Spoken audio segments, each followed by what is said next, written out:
Mon général, d'aucuns se demandent quelle est la situation exacte et réelle sur différentes lignes de front dans lesquelles sont engagées les forces armées de la RDC. Actuellement, Oscar, la situation reste très volatile au nord Kivu, au sud Kivu. Elle est particulièrement marquée par des affrontements et tous les fronts, tous les axes sont concernés par ces affrontements.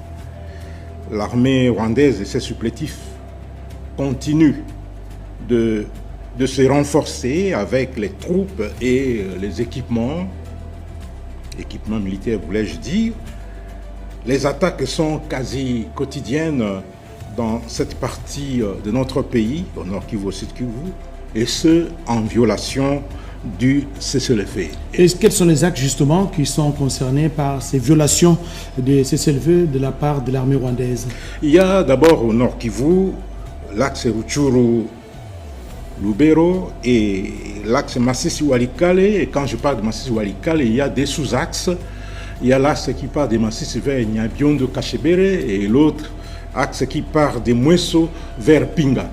Tous ces axes-là sont concernés par les combats et à ne pas oublier les combats qui se déroulent au niveau du territoire de Lubero et au sud Kivu. Nous avons l'axe Miti Bunyakiri, nous avons l'axe Walungu Shabunda, l'axe Walungu Mwenga et sans oublier ce que vous connaissez sur l'axe Uvira. Puisque vous parlez de Uvira, dernièrement, la coalition AFC M23 avait annoncé le désengagement de la ville d'Uvira, que ses troupes ont quitté la ville d'Uvira sous une certaine conditionnalité. Vous estimez que c'était du leurre? Effectivement, Oscar, on ne peut pas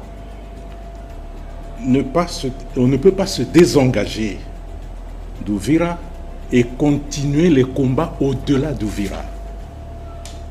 Mercredi, il y a eu des combats à Makobola. Makobola, c'est à plus de 30 km d'Uvira. Et à Makobola, on a dû capturer des militaires rwandais, des combattants de l'AFCM 23. On les a capturés, ils étaient au nombre de 17. Il y a eu des morts. C'était des combats très violents.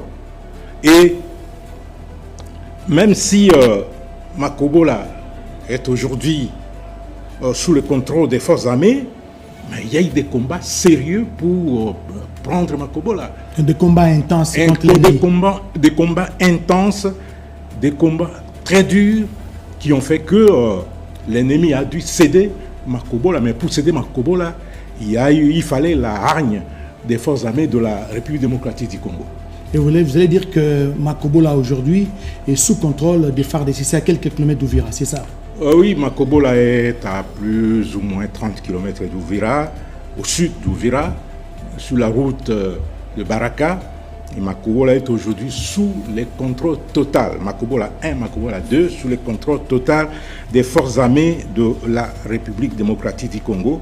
Et les combats sont concentrés à l'heure où je vous parle, et depuis ce matin d'ailleurs, dans les localités de Katongo et Kabimba, à plus ou moins 7 km d'Uvira.